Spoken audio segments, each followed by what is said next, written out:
Welcome back to Behind the Mic. In this episode, join Jim Baty, Executive Director for the CFA, as he hosts Ron Ward, CEO of Western Forms.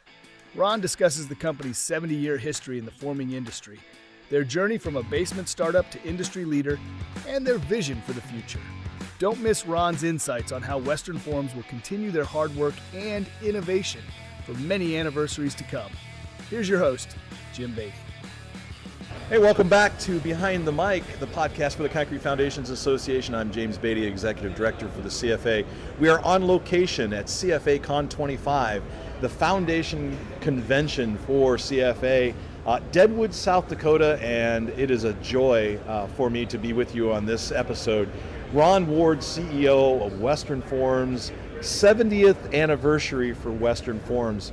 Ron, that's an incredible achievement. 70 years of manufacturing, changing industries, innovative technology in this association.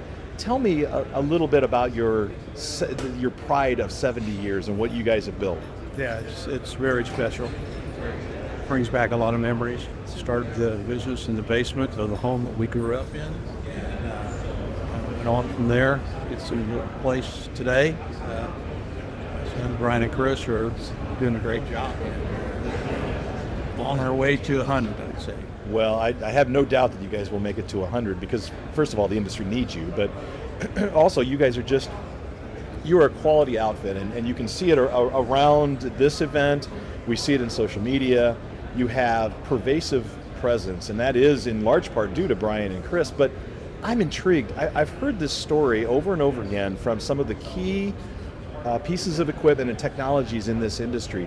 It got started in someone's basement, in someone's garage. How did your mom and dad come up with the idea to do forming in that way? Well, it really wasn't forming to begin with. Next door to us when we were growing up was a family named Duselier. Head of the family was Hank Duselier, and Hank was a basement contractor using steel forms, built in Kansas City mostly by blacksmith type metal shops. And my dad at the time worked in the HVAC business, for the larger installers and furnaces and so forth in the 1950s. And so he worked with metal. So Hank said to him, talking literally across the fence, "Aren't you in the metals business?" and so forth. Dad said yes, and he said, well, I got a problem with these things I call ties or spreaders. So could you help me? Could you make me some of these? Dad said, well, I don't know. What does it look like? And so he said, wait a minute. He went up to his garage, came back, showed my dad the tie, and my dad said, well, no, we just work with like 20 gauge galvanized and HVAC work. That's much heavier and so forth. And so Hank said, oh, sure, you could say what I'm going to do. And so my dad said, by the way, how many of those do you use? And Hank said, well, I don't know. Maybe 400 per basement that I do. I said, yeah, I do usually 2 or 3 a day. My dad said, well, how many of these do you get at a time? And Hank said, well, I don't know. I just get them by the truckload. By the truckload, right. And so I said, okay. He was about to leave, and my dad said, well, does anybody else have this problem? He said, yeah, everybody. He said, like 4 brothers and so forth. I said, well, they all have their own companies. A couple of them are bigger than me. Dad, being the entrepreneur that he was, and we saw him to be, he said, this is a good opportunity. So long story short, he remortgaged the house that we grew up in, bought a punch press, die, a load of steel from Laclede Steel in St. Louis, and off we went. Wow. That's an incredible story. And was it the flat tie profile at the time? Yeah, it was. It's the same tie basically that we make today. It's a lot higher strength steel, so the thickness of the tie today is like 80 thousandths. Back in those days, it was like 125. Yeah, wow. What a story. And to think that from that inauspicious start from 1955, or earlier actually, that would springboard into what is truly an epicenter for the forming industry in Kansas City, as you guys have kind of controlled the market for innovative technologies in formwork. Yep. That's Kansas City has been and still is kind of headquarters for the aluminum forming industry and so forth. Precise Forms started by Jim Trimmer for my father for 5 years, and it's just like the association and just like our industry, the headquarters there and has evolved. So important to capture that history and to learn about it, to know about it. And here we are in the midst of celebrating 50 years of the CFA. It's hard for me to believe. I've been here for half of that. An incredible association. You're a founding member of the association. What did some of those early meetings, as you're finding your way to a possible organization, what did that feel like? I tell you, as I said last night, this association has come a long way, but I remember I was just sitting and talking to Ari tonight. It just reminded me about Ron Colder and Buck Sweet, Larry Clark. Those guys, I'm going to tell you, those guys were, in my word, they were crusty. But for the crusty guys that would come together and spend their own time and their own money and resource to try to help the industry. So in the end, in the beginning, it was just them trying to help each other. Okay. They became friends and they wanted to pass along ideas to each other, and it just kind of grew into an association. I think they're smiling down nowadays on what it is that this has evolved into. There's still a few crusty dudes around here with their younger guys, frankly, much more business-like, much more professional, running their businesses and so forth, and getting a lot of help from the CFA and the association, associate members, consultants. Very impressed with this safety presentation that was made by this consultant. I mean, things like that are extremely important to guys that kind of go out every day and try to make their way, and in today's world need a lot of help. Well, you look at the landscape of the original founding members, you've got contractors from Maryland, from Texas, from Michigan, from Wisconsin, from Ohio. I mean, there was Colorado, really spread out. There had to be a center that pulled them together, that gave them the room, like literally the room and the space to say, hey, you guys need to talk because you're all speaking the same language. That innovative spirit, Bob Sawyer. Robert Sawyer is largely considered the one that knew all of these guys, pulled them together and said, hey, you guys just should get to know one another. Exactly, and they did. Yeah, Bob was, he was really quite a guy. He was a good sales guy, but and as he got on in the industry, he got to know all of these people really well, and he got to know how great of guys they were, how hard they were, and how much it is that they could help each other. What a great concept. So as you think back to those early years, and it's been 50 years, so I get the cobwebs that you have to somehow shake away to get some of these memories going forward. Were there any early moments that just really surprised you, that stand out? Wow, I can't believe that this has happened because this is pulling together in this way. I've seen, as I think back about it, I don't think about necessarily any one moment I can think about. My son was talking about various summer meetings that we had been to, and so forth, and where they were, and I kind of remember where they were. Frankly, Jim, hats off to you. In this last few years, these things are really well organized, and it's the kind of thing that draws more people in. I would say that 20 years ago, these were more friends from around the country that were in the same business coming together almost for a little bit of a social gathering to see each other, maybe to vacation together, and to tell them how business was and all that, more so than the development of many of these guys here now. These younger guys are coming to because they see the value and benefit of, yes, they like seeing their friends that are in the business, they learn from each other and so forth. But the consultants, the associate members, the exhibition where you've got them being exposed to all kinds of different new products and innovations and so forth. That's what it is that sticks in my mind.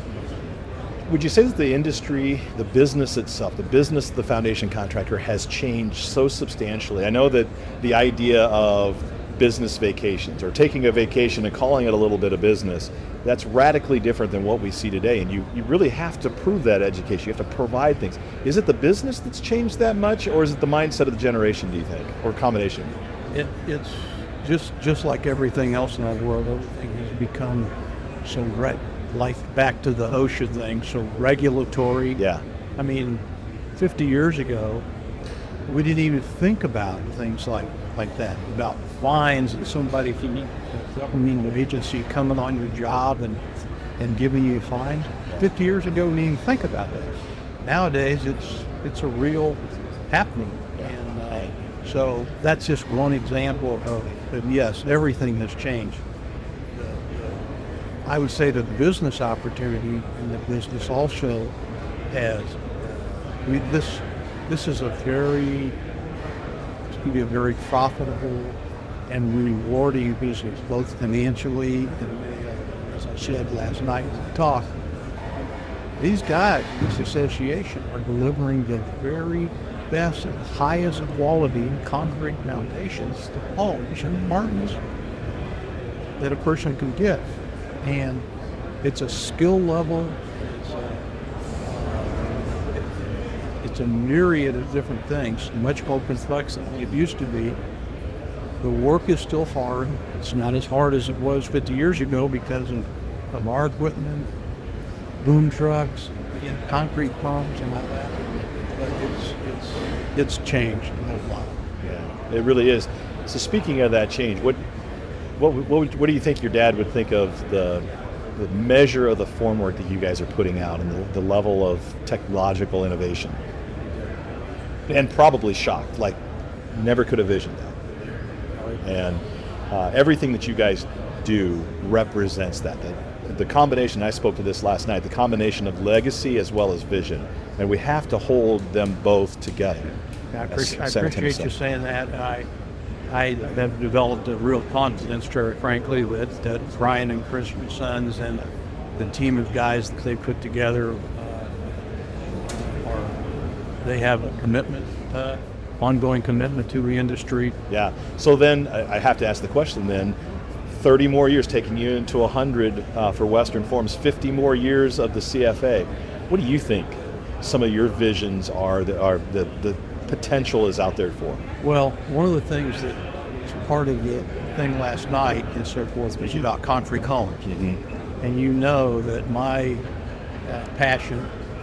personal passion is to see more above-grade concrete that is used in homes and so forth for fires and hurricanes and tornadoes, right, and all that sort of thing. And I see that there will be very good progress on that. And I don't think it'll take 30 years. I think that we will see in the next 10 years, I think we'll see a lot of concrete upgrade. You probably know that there's, our international business, what Western does, are there hundreds of thousands of concrete homes built with our systems outside the U.S. We're now coming into Florida with some developers down there who are building multifamily projects very successfully, very affordably, and so forth. And those structures are just like they are in the Caribbean and Latin America. They are They are hurricane-proof, tornado-proof, fire-proof, and so forth. And the integration of insulation into the systems and so forth, so that you end up with an insulated concrete structure to address the energy saving type of thing. We're going to see that, and I continue to work on that in my spare time, and kind of working with some not-for-profit groups on affordable housing, and I see real progress on that. So it's like the baby steps, right? Like in the beginning with us as a company or even the industry. But these young guys that I see here that are coming into the association, they'll take that on and they'll make it work. They'll make it happen. Yeah, and it takes patience and persistence, because as you're saying the like baby steps in an idea of infancy, and yet you and I have been at it for 20 years. That's right. Or more. That's right. And so that's right. To think about that, and then we look across the pond at Europe and how long they've been doing concrete housing, and so we have to realize it will come. Founding member of the association, 50 years that you've been looking at this association, watching lives transformed, companies advanced and evolved. What's your message to the concrete contractor out there that might be listening to this that hasn't found their way into an association? Please take a look at this. Talk to somebody in your area, your part of the country that is in the association. Ask an association executive, ask another person like you if there's a benefit in it. I think you'll get a resounding yes, because many of these companies have been in it for 10, 20, 30 years and so forth, and they don't keep coming back, except that it is a good investment of time. It's the commitment of everybody coming together and sharing and so forth. So, yeah I think this thing's going to grow. It feels like the energy's right for it. I was looking back at some of the founding documents and some of the core vision and mission statements about why an association should exist. And back then it was the Poured Wall Contractor Association of America, right? The PWCA. Yeah. Poured Concrete Wall Contractors Association of America. What an acronym, and now it's been shortened or refined to the Concrete Foundations Association. Anything but foundations, it's well beyond residential foundations, as we talked about diversity. But the same things hold true. Those contractors were getting together not to change an industry, to refine each other, to be better together, because they identified that you were stronger if you weren't on an island. Absolutely. If you were working together. And you guys, you have continued to uphold that and set the stage for the future. I'm so thankful to get a chance to celebrate CFA's 50th with Western Form's 70th anniversary. God bless you, my friend. God bless you as well, and have a great rest of our weekend together. I look forward to working with you more as we go forward. This is a fun thing in addition to learning lots. Yeah.